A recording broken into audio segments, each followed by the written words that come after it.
نحمده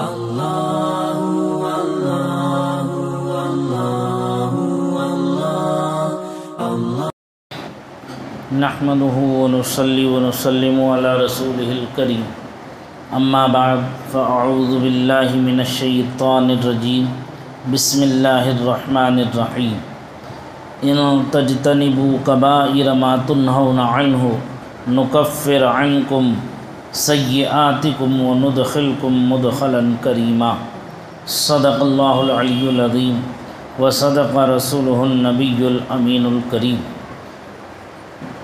ونحن على ذلك لمن الشاہدین والشاکرین والحمد للہ رب العالمین۔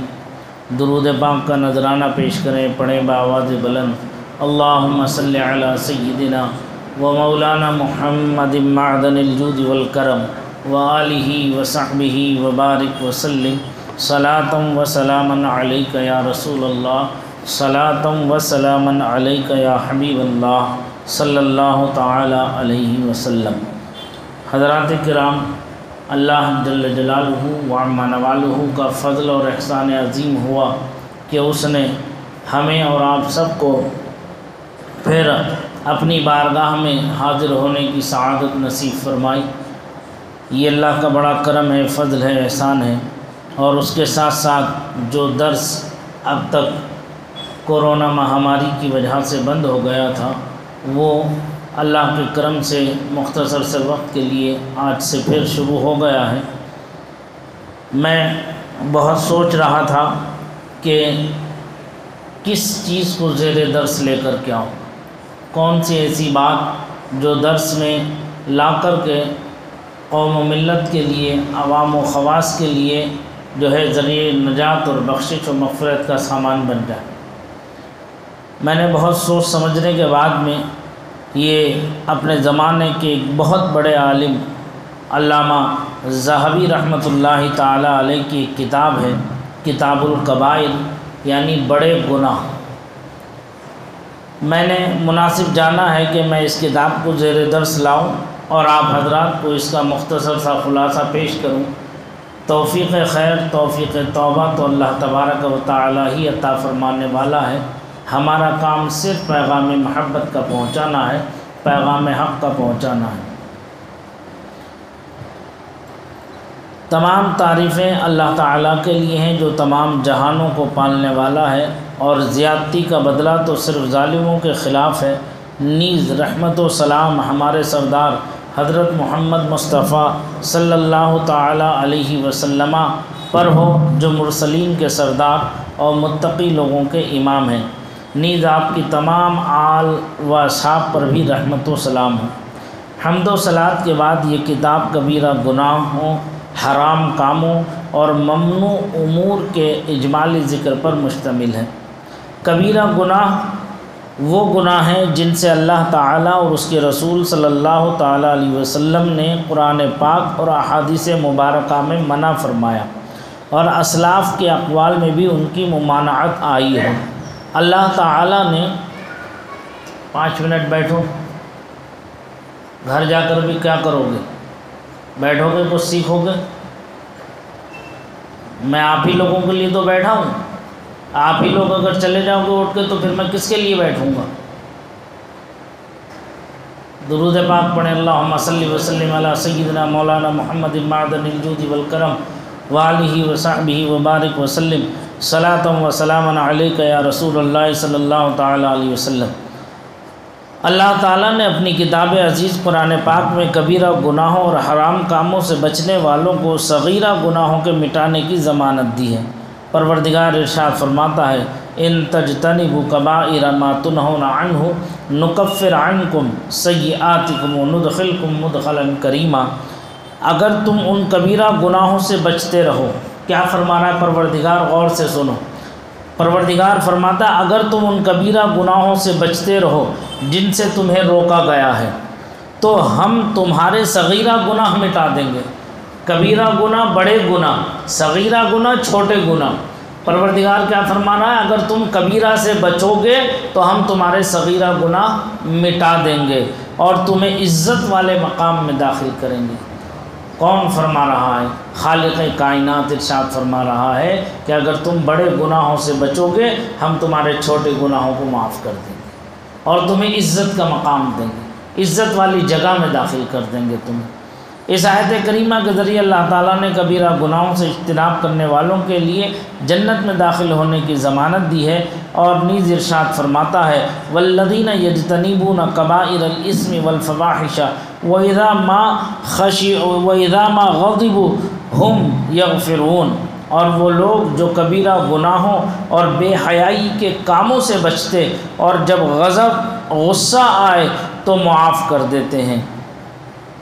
کیا فرمایا کہ وہ لوگ جو گناہ کبیرہ سے بچتے ہیں اور بے حیائی کے کاموں سے بھی بچتے ہیں، یعنی بے حیائی کا کوئی کام نہیں کرتے، اور فرماتا ہے اور جب انہیں غصہ آتا تو وہ معاف کر دیتے ہیں، غصہ آتا ہے تو وہ معاف کر دیتے ہیں۔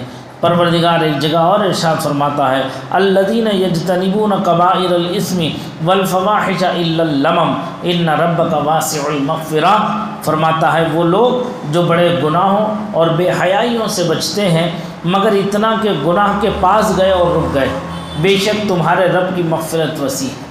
پروردگار تمہارا جو ہے بہت غفور الرحیم ہے، اس کی مغفرت جو ہے کشادہ ہے، وسیع ہے اس کی مغفرت۔ حضور نبی اکرم صلی اللہ علیہ وسلم نے ارشاد فرمایا 5 نمازیں اور جمعۃ المبارک دوسرے جمعے تک اور رمضان المبارک دوسرے رمضان تک کے درمیان والے گناہوں کو مٹا دیتا ہے جبکہ کبیرہ گناہوں سے اجتناب کیا جائے۔ یعنی سرکار فرماتے ہیں اس حدیث کا خلاصہ یہ ہے کہ 5 نمازیں پڑھنے والا 5 وقتہ نمازی وہ ایسا ہے کہ ایک نماز سے لے کر دوسری نماز کے بیچ میں اس سے جو کچھ چھوٹے گناہ سرزد ہو جاتے ہیں اللہ تعالیٰ اسے معاف فرما دیتا ہے نماز کی برکت کی وجہ سے۔ صغیرہ گناہوں کو، کبیرہ گناہ تو بغیر توبہ کے معاف نہیں ہوتے، سمجھ میں آنی بات؟ چھوٹے چھوٹے جو گناہ ہیں، ایسے ہی سرکار نے ایک موقع پر ارشاد فرمایا جو 5 وقت نماز کے لیے وضو کرتا ہے میرا امتی تو اللہ تعالیٰ ہاتھ دھوتا ہے، وہ بندہ مومن تو اللہ تعالیٰ جو ہے اس کے ہاتھوں کے گناہوں کو دھو دیتا ہے، اور چہرہ دھوتا ہے تو چہرے کے گناہ دھل جاتے ہیں، پیر دھوتا ہے تو پیروں کے گناہ دھل جاتے ہیں، سر کا مسح کرتا ہے تو سر کے گناہ دھل جاتے ہیں، اسی طرح سے کانوں کا مسح کرتا ہے تو کانوں کے گناہ دھل جاتے ہیں۔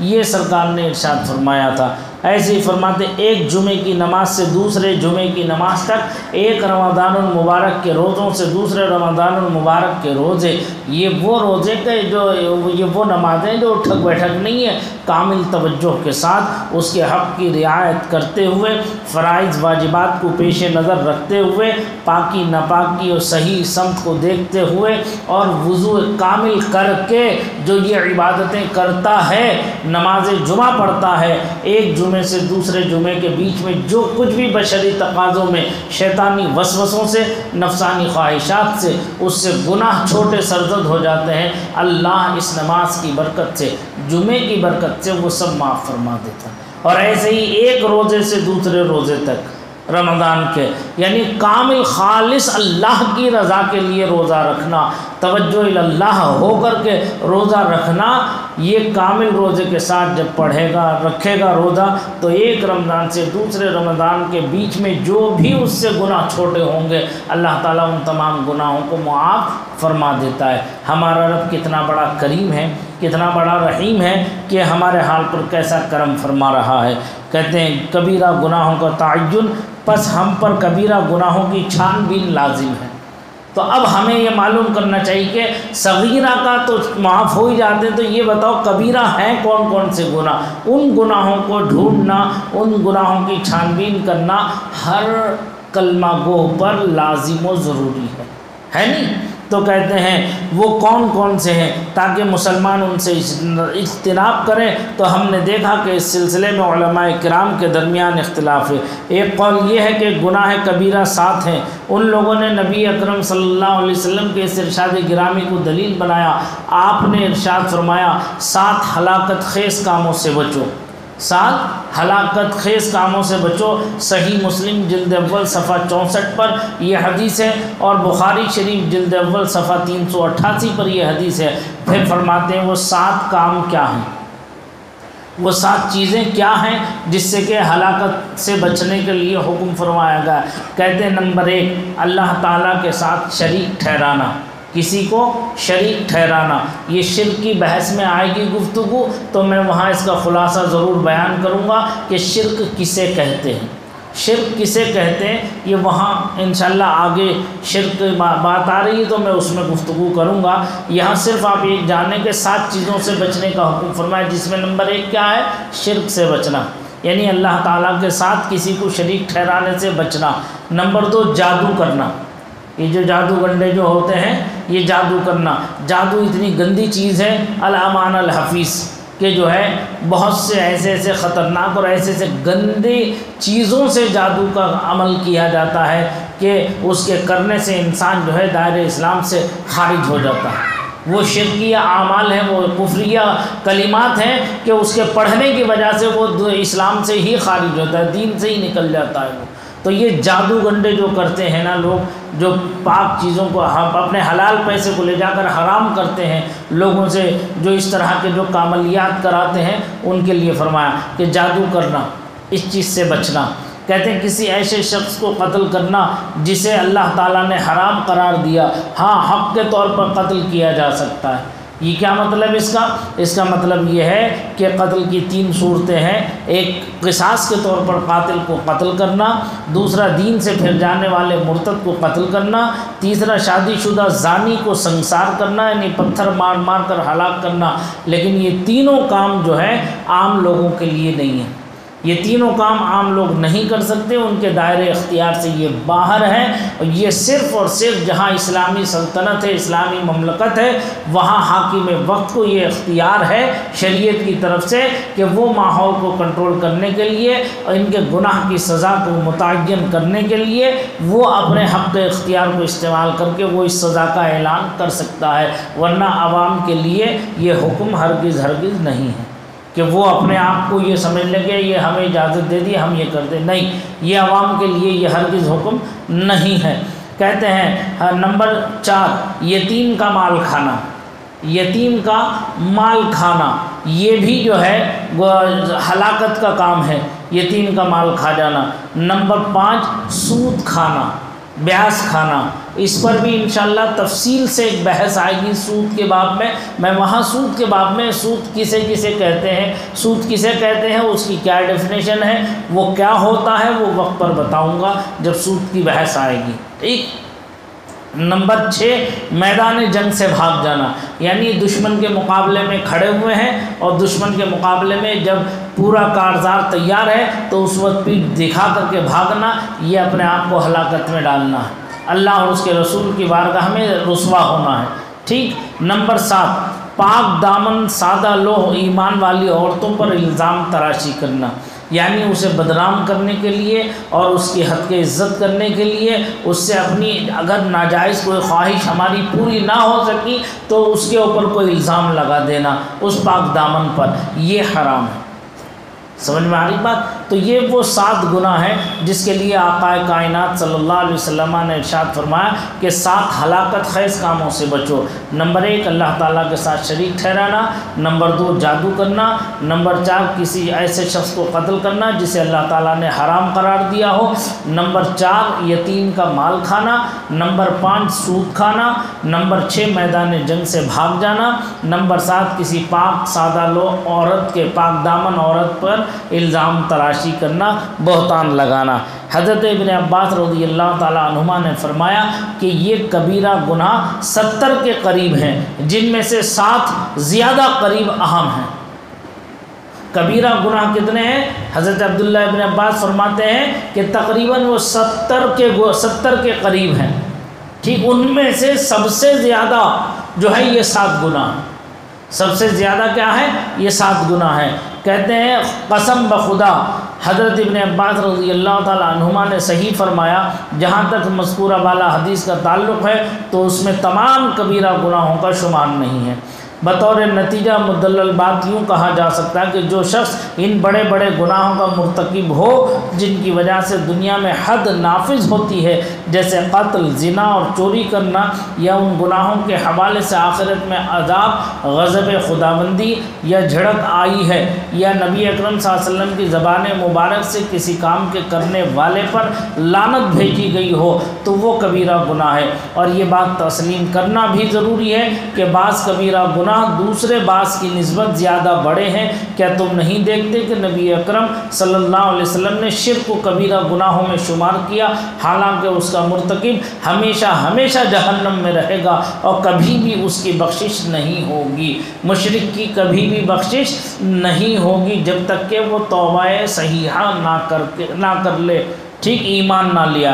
ان اللہ، رب فرماتا ہے ان اللہ لا یغفر ان یشرک بہ ویغفر ما دون ذلک لمن یشاء، بے شک اللہ تعالیٰ اس بات کو نہیں بخشتا کہ اس کے ساتھ شریک ٹھہرایا جائے، اور اس کے علاوہ گناہ جس کے لیے چاہے بخش دیتا ہے۔ یہ اللہ تعالیٰ کے کرم پر ہے، اس کے فضل پر ہے کہ وہ جو چاہے معاف فرما دے۔ میں نے پہلے بھی کہا تھا کہ دو حق ہیں، ایک حق اللہ ہے اور ایک حق العبد ہے، یعنی ایک اللہ کا حق ہے اور ایک بندے کا حق ہے۔ اللہ قادر مطلق ہے، اپنا حق چاہے تو معاف فرما دے، اس سے کوئی باس پرس کرنے والا نہیں ہے، کوئی جواب لینے والا نہیں، وہ مالک و مختار ہے، خالق ہے، مالک ہے، رازق ہے، پالنہار ہے، وہ جو چاہے کر سکتا ہے۔ لیکن حقوق العباد کے اندر بندے کا بندے پر اگر کوئی حق آتا ہو تو اللہ اس حق کو معاف نہیں فرماتا جب تک کہ وہ بندہ خود اس کے حق کو معاف نہ کر دے، ٹھیک ہے۔ اگر یہ دنیا ہے، جیسے چاہے زندگی گزار سکتے ہو، کسی کا مال دبا لو، کسی کی جائیداد دبا لو، کسی کی بلڈنگوں پہ قبضہ کر لو، کسی کے کاروبار پہ قبضہ کر لو، کسی کے ساتھ جو ہے دھوکہ دھڑی کر کے ہر چیز لوٹ لو، چھین لو، غصب کر لو۔ یاد رکھو حدیث پاک میں فرمایا گیا، کسی نے ناجائز طریقے سے ایک بالشت جگہ کسی کی داب لی تو ساتوں زمین کو طوق بنا کر کے اس کے گلے میں ڈال دیا جائے گا، اور پھر اس سے کہا جائے گا کہ اٹھا، اس وقت اٹھانے کی طاقت نہیں ہوگی۔ دوسری ایک روایت میں یوں فرمایا گیا، آقا کائنات صلی اللہ علیہ وسلم فرماتے ہیں، دنیا میں اس کا معاملہ تو ہو گیا، اپنے طاقت کے بل پر، جوانی کے بل پر، زور کے بل پر، جو ہے روب و دبدبے کی وجہ سے غریبوں پر، یتیموں پر، مسکینوں پر، محتاجوں پر، جو ہے ضرورت مندوں پر اس نے قبضہ جما لیا اور ان کے مالوں پر غصب کر لیا۔ یہ تو کر لے گا یہاں طاقت کی وجہ سے، قیامت کے دن کیا کرے گا؟ اللہ کے حضور جب حاضر ہوگا تو اس وقت کیا کرے گا؟ فرمایا گیا اس وقت وہاں اس کا حق دلایا جائے گا، اس کا حق وہاں دلایا جائے گا۔ حدیث میں فرمایا گیا ہے، اگر سینگ والی بکری نے بے سینگ کی بکری کو اگر زخم پہنچائی ہے تو انہیں پیدا کیا جائے گا، اور بے سینگ والی بکری سے سینگ والی بکری کا بدلہ دلوایا جائے گا۔ سمجھ میں آئی بات؟ تو ایسے ہی یہ شخص جب اس کے پاس کچھ نہیں ہوگا وہاں دینے کے لیے، کیا ہوگا اس کے پاس؟ یہ خود غلیب و مفلس و مجبور و ناچار و نادار ہوگا۔ تو فرمایا گیا ہے کہ اس کی جتنی نیکیاں ہیں، اول تو کچھ ہوں گی نہیں، لیکن جو بھی نیکیاں ہوں گی وہ ساری نیکیاں اس سے لے کر کے اس حق والے کو دے دی جائیں گی، اور پھر اگر اس کے پاس نیکیاں نہ ہو تو اس کا جتنا گناہ ہے وہ سارا گناہ اس سے لے کر کے اس کے اوپر ڈال دیا جائے گا۔ اب کہا جائے گا اب اٹھا اسے، اب اسے اٹھا تو۔ اب ہمیں خود غور کرنا چاہیے، سوچنا چاہیے کہ 2 دن کی زندگی میں ہم کس کس کے ساتھ کیا کیا تعلق رکھ رہے ہیں، کیسا ہم کس کے ساتھ رواداری رکھ رہے ہیں، کس کا حق مار رہے ہیں، کس کا مال کھا رہے ہیں، کیا صحیح کھا رہے ہیں کہ غلط کھا رہے ہیں۔ یہ اب ہمارے لیے اپنے آپ پر جو ہے ایک وہ ہے کہ ہر ایک ہم میں سے اپنا جائزہ لے اور اللہ سے ڈرتا رہے، اور اللہ سے ڈر کر کے اپنی زندگی کو گزارے۔ جس کا حق ہے اسے حق دے دو۔ تمہارے پاس اگر یہ سوچ رہو کہ میرے پاس پیسہ کم ہو جائے گا، کم نہیں ہوگا۔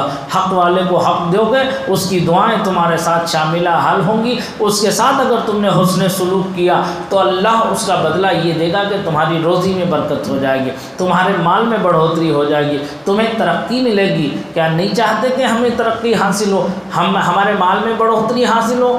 تو بالکل جس کا حق ہے ہمیں چاہیے کہ ہم اس کا حق اس کے حوالے کر دیں۔ اللہ تعالیٰ کی بارگاہ میں دعا ہے کہ پروردگار ہمیں حق سننے، حق سمجھنے، حق پر عمل کی توفیق رفیق عطا فرمائے، اور ہر گناہ کبیرہ ہو کہ صغیرہ ہو ہر ایک سے ہمیں حفاظت فرمائے اور ہمیں بچنے کی توفیق رفیق عطا فرمائے۔ استغفر اللہ، سب پڑھیں استغفر اللہ ربی من کل ذنب اذنبتہ عمدا او خطأ سرا وعلانیۃ واتوب الیہ من الذنب الذی اعلم ومن الذنب الذی لا اعلم انک انت علام الغیوب وستار العیوب وغفار الذنوب ولا حول ولا قوة الا باللہ العلی العظیم۔ لا الہ الا اللہ محمد الرسول اللہ صلی اللہ تعالی علیہ وآلہ وصحبہ وبارک وسلم۔ وآخر دعوانا الحمد للہ رب العالمین۔ السلام علیکم۔